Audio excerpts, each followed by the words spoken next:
Have you ever stopped to think, what if everything you believe about Jesus is wrong? What if he is not just what you have been taught, but something much more powerful, surprising, and real? In this video, you will hear the shocking story of Rebecca Miller, a woman who died in a tragic car accident and was taken before the very throne of Jesus. What she saw there will challenge everything you have ever heard about heaven, about God, and about the true face of Christ. Prepare yourself for a profound, revealing, and transformative spiritual experience. Like the video, subscribe to the channel so you don't miss the next videos, and write here in the comments which city you are watching from. Let's spread this truth together that the world needs to know. Jesus is not who you think. My name is Rebecca Miller. I was 34 years old when my heart just stopped. I was on a highway in Nevada picking up my young son from school when a truck slammed into the traffic light.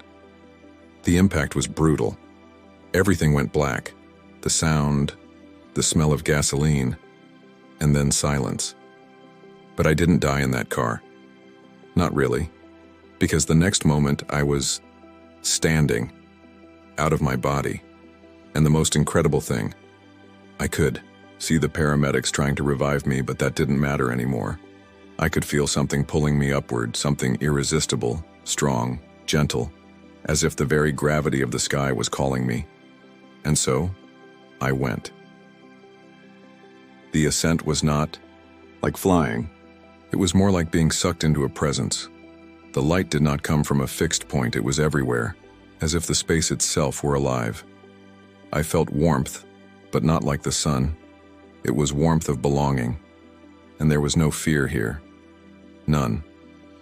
For the first time in my life, I had no doubts, no anxiety, no shame, only peace. Suddenly, I stopped. I was in a kind of hall. I couldn't tell if it was heaven, a temple, or another dimension, but it seemed to be made of condensed glory. There were no walls, but at the same time, there were boundaries. The floor was like liquid glass, and above me, something like a living dawn moved. Then I realized this was the throne. Yes, the throne. It wasn't symbolic. It wasn't a vision. It was real. And what was in it? That was what changed everything.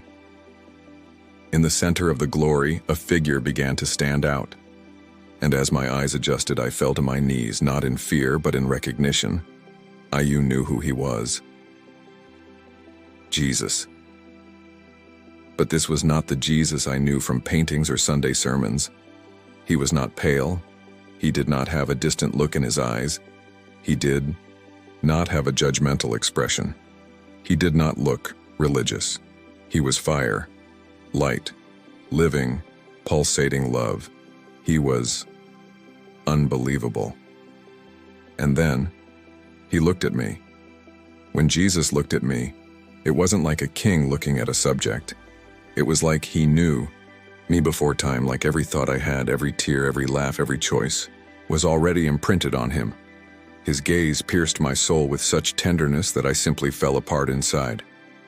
And it was at that moment that I realized something that shocked me deeply.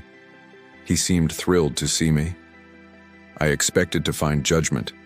I expected to see disapproval, or at least distance. After all, I had spent years of my life away from churches, criticizing the faith, mocking Christians. But what I found there was exactly the opposite, a love that made no human sense whatsoever. A love that had no buts, nor as long as, nor only if. Jesus rose from the throne. Yes, he stood up for me. And when he rose, all the glory around him began to vibrate, as if the entire universe was celebrating that encounter. It was as if he had been waiting for this moment forever. One detail left a deep impression on me. He smiled, but not a welcome to eternity smile. It was the smile of someone who had rediscovered a piece of themselves. And then, something absolutely impossible happened. I looked at myself, and I was wearing the same shining robe as he. It was as if the light that came out of him passed through me, reflected on me, and then returned to him. And then I understood. He was in me, and I was in him. But I knew he was God, and I was not. There was an absolute difference, an unbreakable reverence, but at the same time a unity so intimate that I never imagined possible. Jesus was not what I had been taught. He was not a distant teacher. He was the very home of my soul. As I stood there before him, something began to happen around me. It was as if the colors themselves had a will of their own. The light vibrated in hues I had never seen on earth. They weren't colors. They were living emotions. Love had a color. Peace had a texture. Joy was like an invisible perfume dancing around me. And all this came out of him. But the most absurd thing was what I felt inside me. He was literally inside me, and I within him. And this spiritual fusion did not erase my identity. On the contrary, have never felt so me in my life. It was like I was finally complete. No holes, no fear, no masks. At that moment, I understood what no one had ever told me. Jesus is not religion. Jesus is reality. He is the core of everything. He is the very meaning of existence. It was then that, for the first time, I perceived the Father's presence. Not with my eyes, but with a consciousness so immense that I felt the size of a speck of dust, and at the same time, as valuable as the universe itself. Everything around me came together in an inexplicable harmony. The Father was the whole. The Son was the expression of the Father's love. And the Spirit was within me, vibrating, expanding that glory throughout my entire being. I wasn't seeing a doctrine. I was inside the Trinity. And in that moment, he spoke to me. Not with an audible voice, but with something stronger. A direct communication, which I knew be the most absolute truth that ever existed. You have always been loved. It has always been me. These words clashed with everything I believed in, with every image of a cold, judgmental Jesus who was only concerned with rules. What I thought was faith was nothing more than fear in disguise. Jesus is not what you think. He is infinitely more dangerous because he loves with an intensity that tears all the lies from your soul. I stood there before him in a state of complete rapture. But then something even more inexplicable happened. The throne on which Jesus was began to move. Yes, it did. He was breathing. It was as if it were alive, pulsing in perfect synchrony with his heart. And then I understood that throne was not made of gold or precious stones. He was made of condensed glory, formed by billions of particles of worship. Each particle was a yes given to him by souls throughout history, each sincere tear, each real surrender. His throne was supported for true love. And suddenly I saw people, hundreds, thousands, like dancing sparks around him. Each one of them was wrapped in robes of light, reflecting the same glory that he allowed me to reflect. But no glory was stolen from him. It was his, by him, and for him. He was the absolute center of it all, the heart of heaven. And in the midst of this, something cut me deeply. How many people live and die without knowing this real Jesus? How many are content with a theoretical religious Jesus, domesticated by human doctrines, when the real Jesus is more intense, more scandalous, more alive than anything we could imagine? It was then that I saw something that marked me forever. A Bible, open, floating in the air, and every word of it emanated light. But not a cold academic light. It was a warm, living light that drew me in as if each verse whispered my name. And then Jesus revealed something to me that I have never forgotten. This is the map, but I am the destination. These words exploded within me like 1,000 real thunders. On earth, so many struggle to understand the Bible with their minds, but forget to know the person behind the words. And there he was, saying with his eyes, what his mouth did not need to say, I did not come to control you. I came to possess you with love. At that moment, I realized what religion could never teach me. Jesus does not want your blind obedience. He wants your heart set on fire.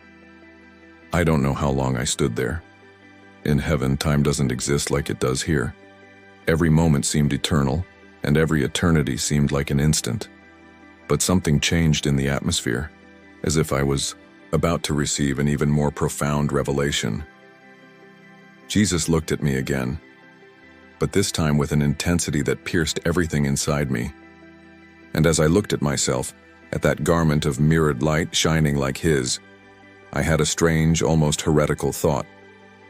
If someone were to look at us from the outside, they wouldn't know who was who.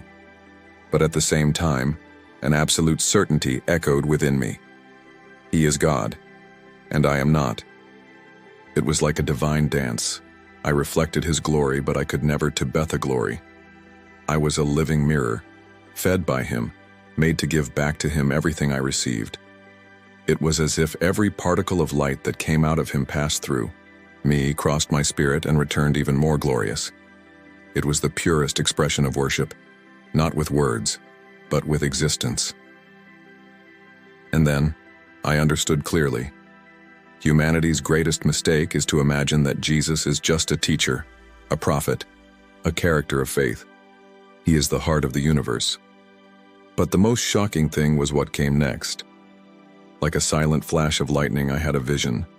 Entire churches, gigantic buildings, crowds singing. And in many of them, he wasn't there. Not by choice, but because the doors were closed from the inside. The Jesus I saw on the throne was a stranger to many who claimed to follow him. And then, with sadness in his eyes, he said to me, "Many speak in my name but have never known me." That sentence was like a sword, because I knew I was one of them. I ignored him, even when I said I believed. I thought I knew him, but what I knew was an idea, a caricature, not him. And then, he smiled again. But now, a more serious smile, as if to say, "Now you know." And I knew. I knew that if I ever came back to Earth, I couldn't live the same way anymore.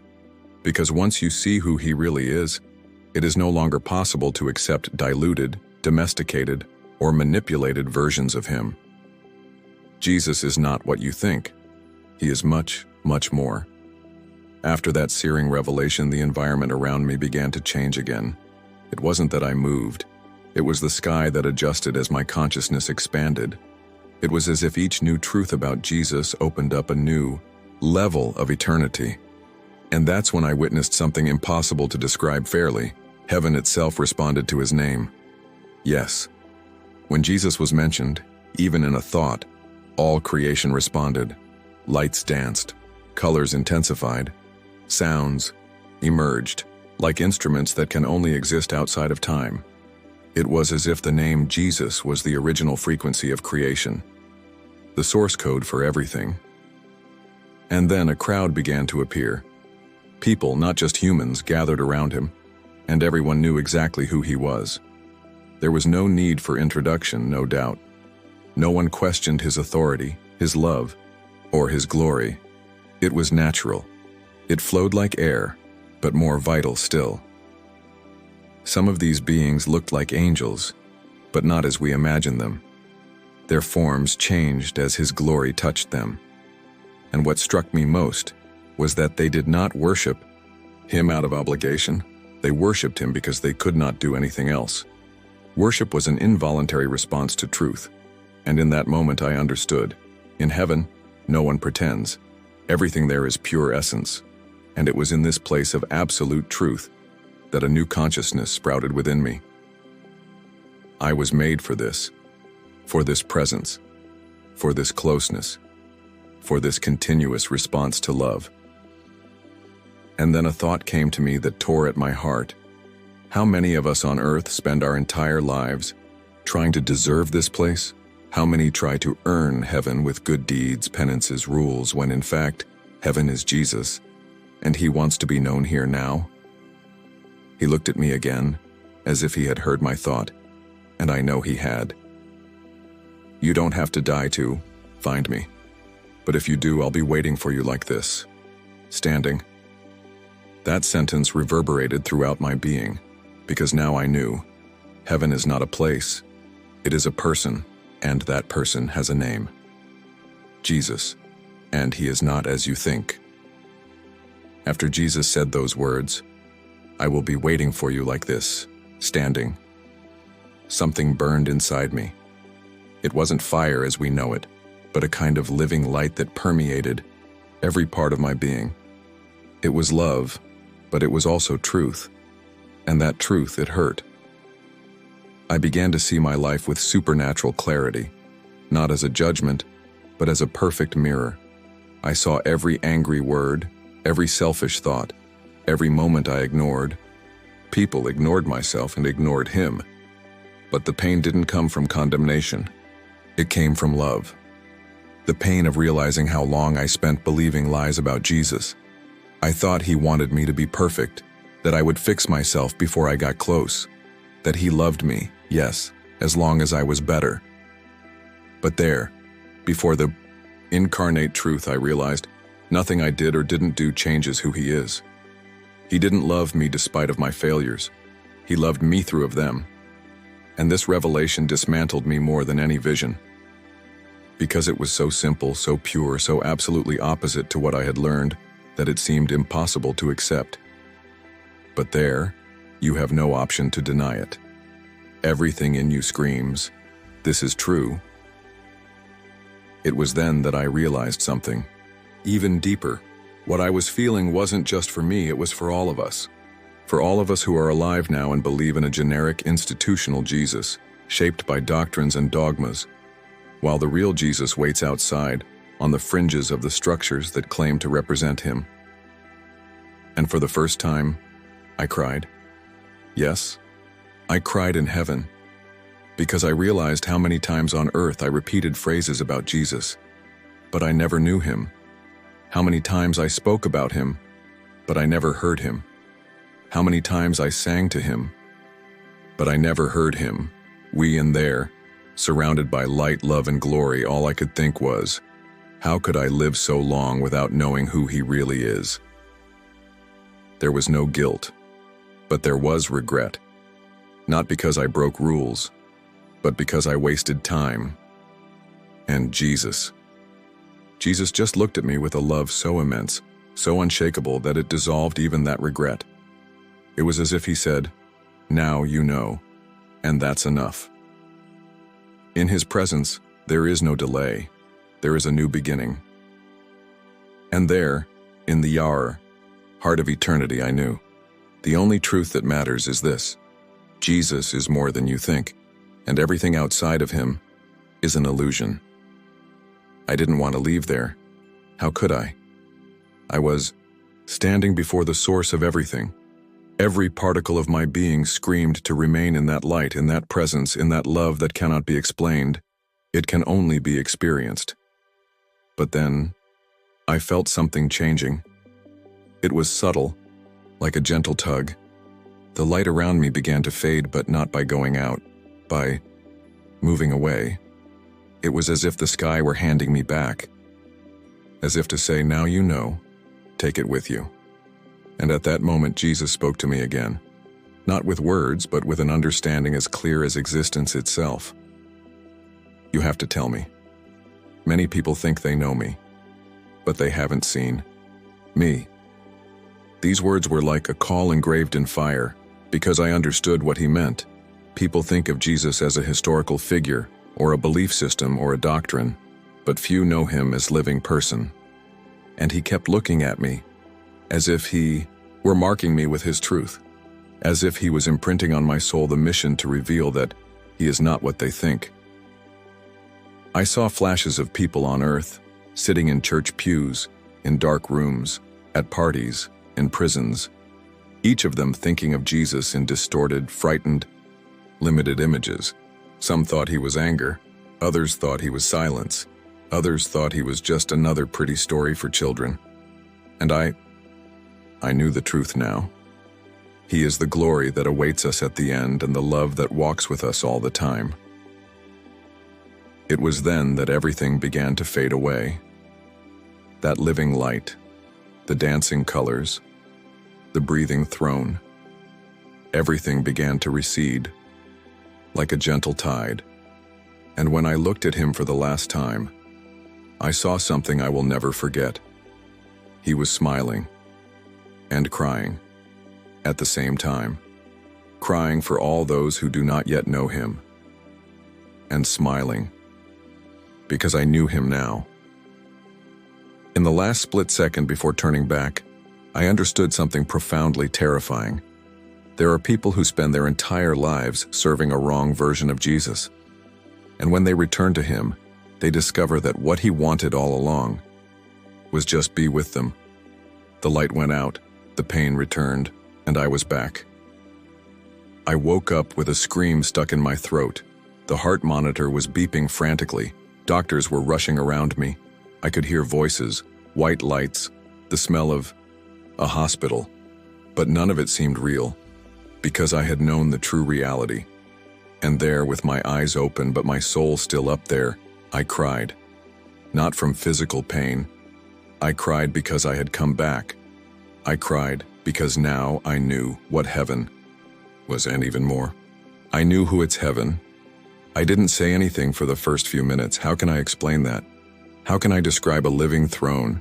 How can I talk about a Jesus who shines, smiles, cries, vibrates, loves, lives? And that does not fit into any doctrinal box. But I knew what I needed to do. I needed to tell, not to prove anything, not to convince anyone, but because the world needs to know that Jesus is infinitely more than any religion can paint.